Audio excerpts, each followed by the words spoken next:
This is our main character. He's just the owner of a bookstore. Completely ordinary, but this ordinary is in quotation marks.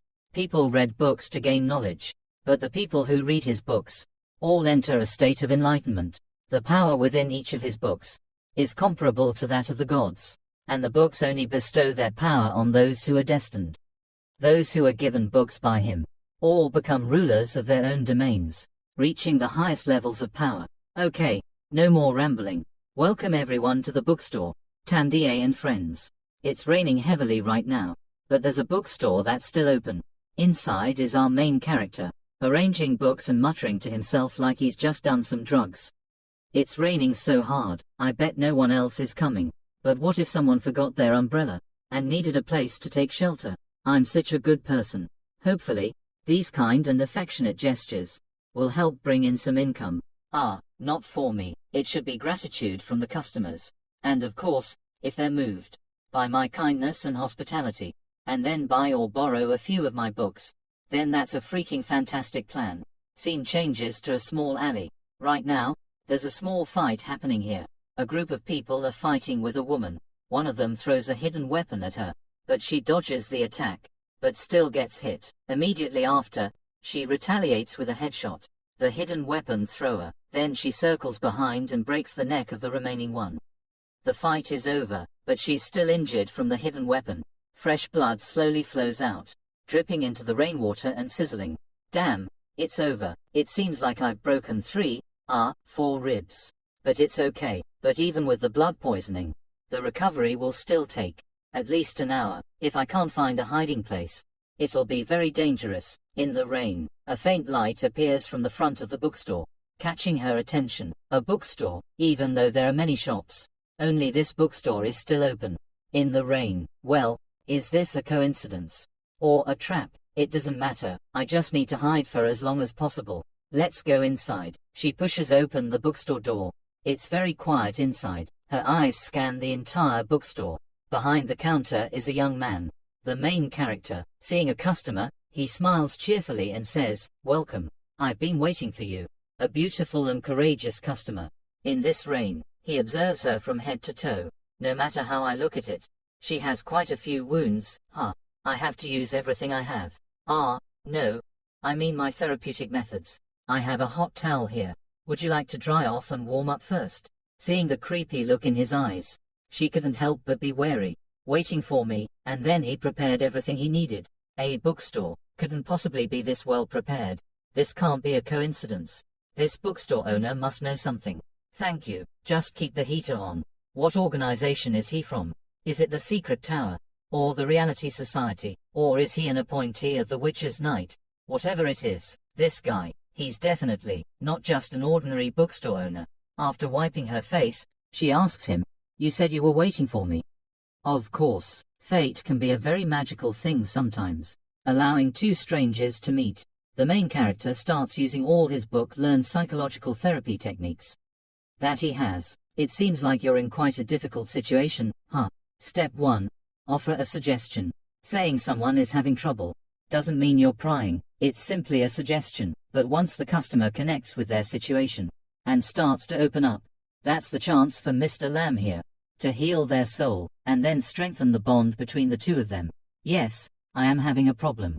I can't say for sure if he's a friend or foe right now. At this point, I'll also use this opportunity to learn more about his identity and his purpose. You said you have a problem. If I'm guessing correctly, you're having relationship problems, right? Step 2. Speak vaguely. A simple trick. The conversation needs to create ambiguity, and then it will create opportunities for both them and yourself. Seeing the main character accurately describe her situation, she's quite puzzled. What is he talking about? If he's not trying to confuse me, then he must know something, right? Anyway, why don't you have a seat? An outsider, who already knows about White Wolf's betrayal in such a short time.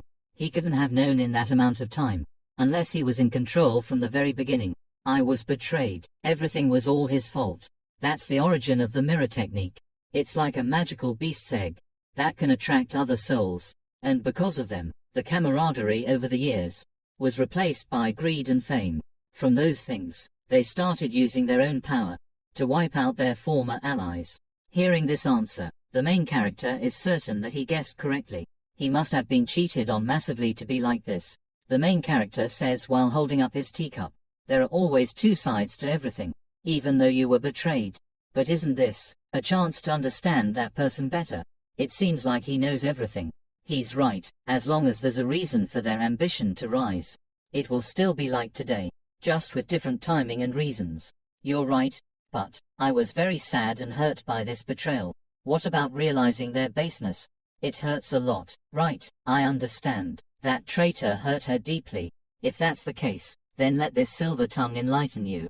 The main character slowly says, "Of course there is. Now you know what's real and what's fake. You won't feel sorry for those who hurt you anymore, even if they're close to you. So this is what he's been waiting for from me." He's truly cunning and manipulative. This bookstore owner could be a high-level dark mage. So what do you think I should do? It seems they've all lost their humanity. Retaliate accordingly. You don't need to hold back against people like them. Step 3. Suggest a target for the customer. A reasonable suggestion after understanding the situation. Hearing the main character say this, she's quite surprised. "You mean I have to lose my humanity?" "Right, I'm not mentally prepared for that yet." "Not yet, but you're almost there. Time to do business. I think what you need." The main character pulls out a book, looking very ordinary. "Is this book? I've read Rosso's Confession. This type of book will suit a heartbroken lady like you." From the main character's perspective, it looks very ordinary. But when she looks at it, it looks very unsettling. Blood and monsters. I've never heard of this before. Why is he showing me this book now? Of all times. She frowns slightly in suspicion and opens the book. Then her pupils suddenly contract and her face changes drastically. On the page, there are countless ancient characters. These characters twist and constantly shift, never staying the same, but they allow the reader to understand the meaning. Each moment forms. Unlike countless other sentences, her face turns pale and her whole body trembles. Within it lies terrifying knowledge, making her feel nauseous. She immediately closes the book. Supernatural transformation, the power contained within blood. The power of these hunters originates from those monsters. They gain a portion of their power through being infected with the poisoned blood.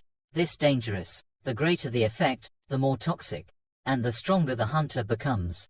But the side effects of supernatural transformation will become more terrifying and dangerous. Could it be that he has the ability to control the infected blood? The hunters need it to survive. This would completely overturn the power structure. Is this what you want me to do? Yes, I need you to do it. You must do it, not to regret it, but to truly face yourself. Even though they may seem resilient, a girl with a broken heart is very sensitive. I can only offer her comforting words and recommend a good book, but she seems touched, almost about to cry. Maybe I should say something to boost her confidence. So whenever the final trumpet sounds, I will appear before the supreme judge with this book in hand, and then declare, "Therefore I did this. These are my thoughts, as myself." Everyone has a beastly nature, right? Don't worry, my ability is to make people feel at ease. Face it and trust me, you will be reborn. Step 4. Make a decisive decision. After the customers have expressed their emotions, guide them on the right path. Use their inherent confidence to solve the problem. These are my little tips on communication. Have you learned them? The main character raises his teacup. This is for a brighter tomorrow. Cheers. Thank you for your guidance. I'll follow it. She puts down the book, solemnly picks up the teacup and clinks it, then drinks it all in one gulp. The main character only takes a small sip, but she drank the whole cup of boiling water in one go. Enjoy. But she seems to be doing better now, right? She must be. She has a very healthy body. So please fill out this library card. Borrowed today. The book Blood and Monsters, borrowed by Jijisu. Jijisu, I remember, a famous millionaire who developed an underground district and called it Ribbanong, if I'm not mistaken. Isn't that the name of his only daughter? A huge success. I'll be able to scam her. I don't have enough money to renovate the storefront yet. Calm down. I need to think carefully. The borrowing period is 1 month. You can extend it by a maximum of 1 week. The rain is still heavy, so I'll lend you an umbrella. Remember to return it when you return the book. Thank you for your help. Can I know more about you? Me? Did I accidentally flirt with her? Is she already head over heels for me? Ah, no. Answer truthfully. I'm Mr. Lamb. I'm just an ordinary bookstore owner. It seems he doesn't want to reveal his true identity, but he's on my side, right? Well then, Mr. Lamb, have a good evening. Yes, be careful, come back again. Phew, it seems like I did a good job. Helping people every day makes me feel great. Maybe that's why I was transported to this world. I should clean up and prepare for the next customer, just in case someone else comes today. Jisoo is walking down the street, still feeling shaken. What a terrifying person. He wants me to face those traitors prematurely. Suddenly, she senses danger. Immediately going on alert, she turns around. Across from her is an old man holding an umbrella in the rain. Slowly approaching, he's also holding a familiar book, Tamda. Scene changes to the main character. He's currently organizing his books, when he suddenly notices a familiar copy of Tamda. He opens the book and takes a deep breath. It brings back so many memories of when he was transported to this world. I lived in a city called New Kin. It's been 3 years already, huh? Scene changes to 2017, at the library of Bak-ko University. This is Lam Kiet, a professor of folklore. A customer tells the main character, Mr. Lam, it's almost closing time. Aren't you leaving yet? Oh, I just want to read a little more. Why don't you go ahead? I'll close up. Okay. See you tomorrow, Mr. Lam. It's late, isn't it? He's still in there. Mr. Lam really loves books. I heard he's a weirdo who loves collecting books. He spends all his salary on buying books. Huh, is that true?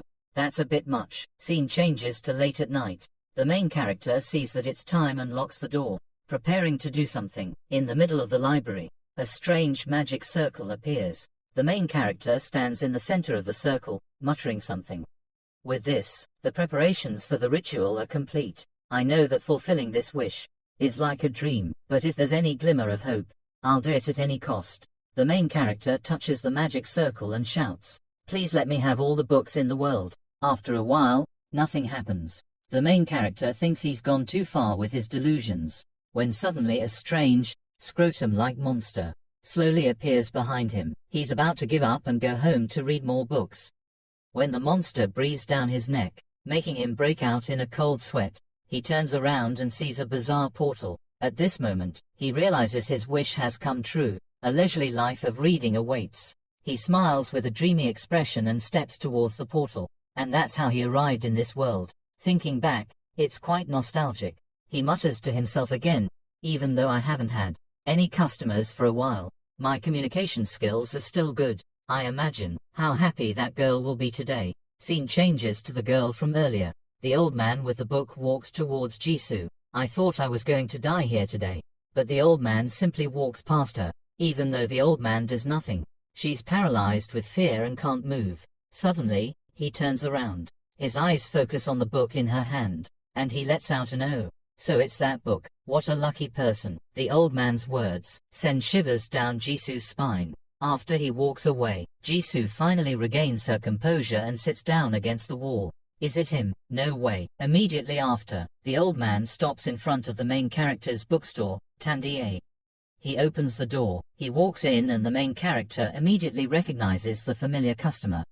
"Oh, it's Mr. White. Are you here to return the book? Can you call me by my real name?" "Mr. Lamb, of course." "Mr. White, you have a new customer." "Oh, you lent her a rather interesting book. I just thought it suited her." "Oh, right, this is the book you lent me." Outside, Jisoo overhears the entire conversation. "I was right, that's the faceless black, Frank White.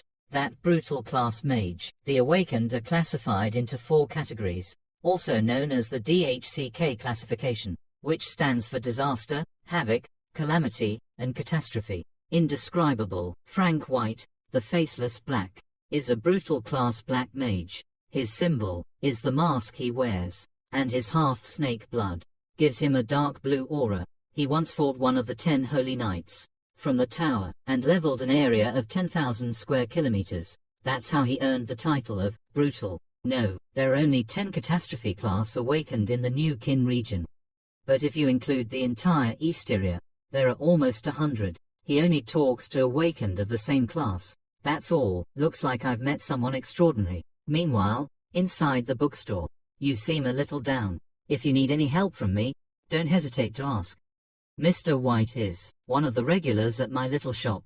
Most of his destinations are here. It seems that's true. A lonely person needs some friendly attention. You know, from what I know, he has 2 children, but they don't treat him very well. His lover abandoned him, and his colleagues fear his appearance. That's why he's always alone. A truly lonely person. It's so nostalgic, thinking back to when I first met him 2 years ago. 2 years ago today, Old Man White walked into my bookstore, Tamda, for the first time. As soon as I saw him, my analytical skills kicked in. My level mark, my entrepreneurial instincts told me that this customer had a story to tell. Based on his attire, he seemed quite well off. He's also covering his face. So cold. His spiritual life is clearly lacking. He must be a scholar. It's like I have the chance to heal his soul. If I do it carefully, he'll become a regular. Old Man White approaches, holding out a book, and asks, "Are you the owner? I wonder if you accept old books. This book has been with me for a while. It must have some value." "Yes, this store offers a wide range of services. Please wait a moment. I only have black tea. Is that all right?" "First, use tea to break the ice." "No need. This old man is very wary of strangers. I don't want any more trouble." "You're a customer." "Why would I be afraid of a customer? Besides, focusing on appearances instead of content is foolish, isn't it?" Seeing the main character's smooth talk, the old man lets down his guard a bit. "Then I'll accept your offer. Thank you for the tea." The masks he chooses are more bizarre than scary. It seems he uses them to hide his wrinkles. "No problem. I don't need to pry." Based on his book, he's studied many types of languages. He's quite perceptive, and a linguist, so I should focus on that. "Delicious tea. Thank you, as long as you're satisfied." "The book you brought, it's about languages. These characters are truly magical. Very impressive." Hearing this, the old man is surprised. He can sense the magic from them. "How is that possible?" "I used concealment magic on them. Even a brutal class awakened shouldn't be able to sense anything unusual." "Who is this guy?" "I can't be careless, even though I can't sense anything emanating from him. This guy is definitely not ordinary." The old man ponders for a moment and replies, "When studying languages, I gained some profound insights. Have you ever researched them? Could you guide me on a few things? I can't say that I've studied it, but I have read about this topic, and I have some books as well." "I know, a professional scholar is familiar with this, but they can't stand not understanding something. An ordinary person. If that's the case, I recommend this book. It's also known as the language of demons and is the most complex vernacular in China." "You said you're a linguist. Then let's see if you can understand it." The main character pulls out a Tamda book. The old man suddenly stands up, staring intently at the book. His lips move slightly as he smiles.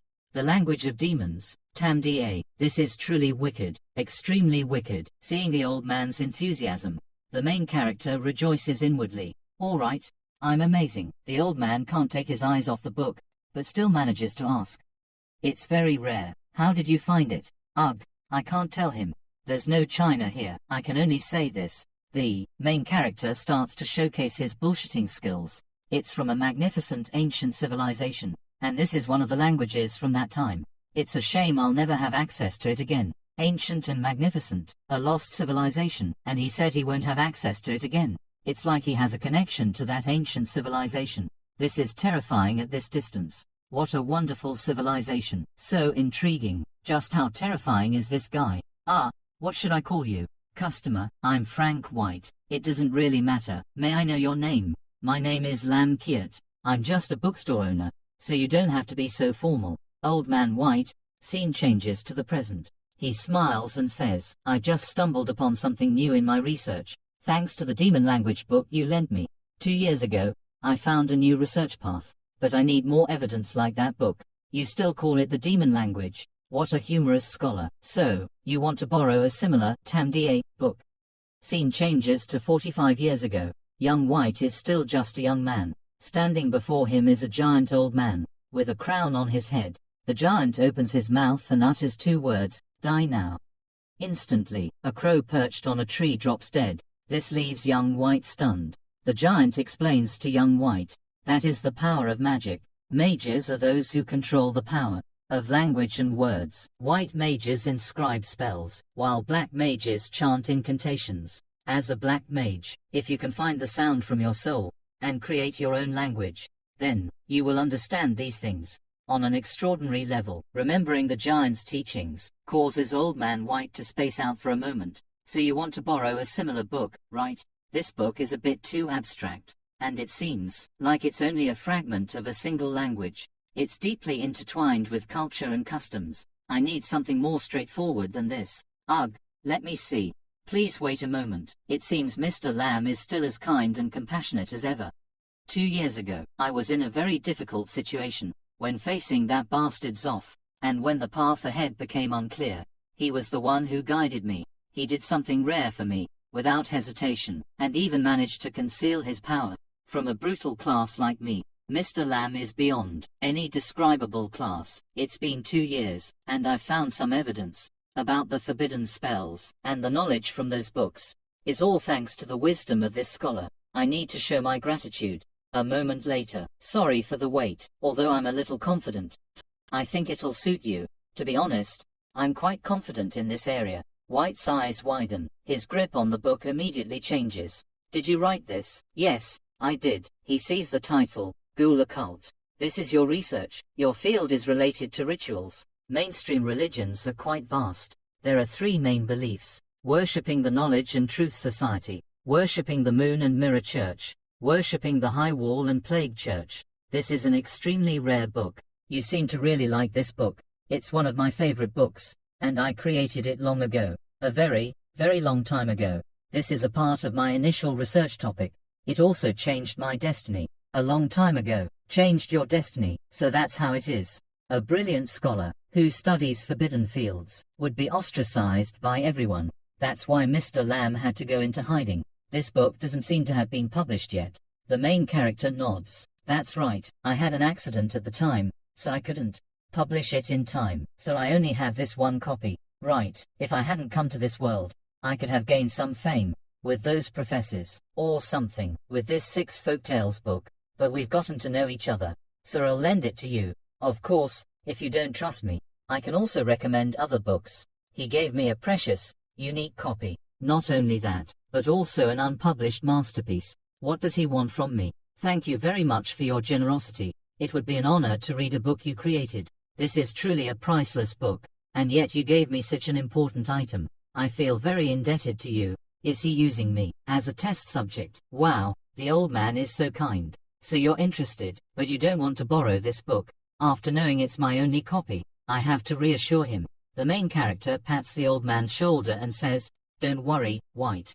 I'm sure you'll help it gain more value. Only when others see my work will it help my research gain value. As for this book, it's not important to me anymore. Now I have a whole treasure trove of knowledge. I can't reproduce them all at once, and my knowledge won't disappear. All they can take from me is my fame and fortune, and those things are useless to me anyway. You understand, right, White? Do you understand my intentions?" Listening to the main character's rambling, the old man realizes something. Ah, my old friend White finally understands. I'm saving this soul. As a scholar and a homeless person, I need more fame and fortune to fill this empty heart. But that kind thought is a disease. For an old man like you, it'll ruin your health. So I'll give you this opportunity to be closer to everyone, feel their care, and cooperate once again. So, White, do you understand my intention? The old man suddenly stands up and says, "I understand. Thank you for your guidance. Fame and fortune are useless.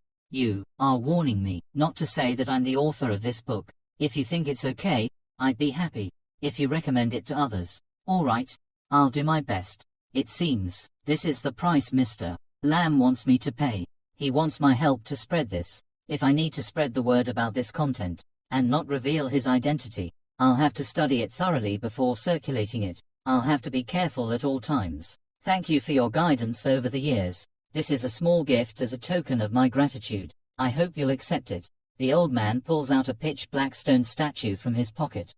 He places it on the counter. Lamb Kiet's eyes fall on the statue. "Is that a gargoyle? It's not worthy of what you've done for me, but please accept this as a token of my gratitude. When I graduated, I also received a gargoyle from my teacher. They all praised it highly. It has high magic resistance and thick skin. Its teeth and claws are as sharp as razors, and it can detect murderous intent nearby. It fights intelligently. It's completely different from elite knights. Or panic level mutants. The main character picks up the statue and examines it closely. You're too kind, White. How can he say it's worthless? So intricate and detailed. It looks like it's alive, even without considering its price. This is truly precious to me. I can sense a magic repellent ability. A gargoyle should have a similar ability to a Maneki Neko, right? And it's from White too. I should accept this. What a masterpiece. It suits me perfectly. I'm looking forward to what you'll bring next. It's great that you like it. The old man gifted Lackey at his graduation work. He feels a little regretful, but then he reconsiders. Oh, right, it's just a panic level gargoyle. A random book, from a wonderful person like Mr. Lamb. Could buy thousands of similar items. He could even create something at the unknowable level. Mr. Lamb is so kind. He praised me, and even cared about my feelings. I should go now. Next time, I'll definitely bring a gift that will satisfy you. Next time, it'll be a gift of the highest level. I'm looking forward to it. See you again. The old man waves goodbye and leaves the bookstore.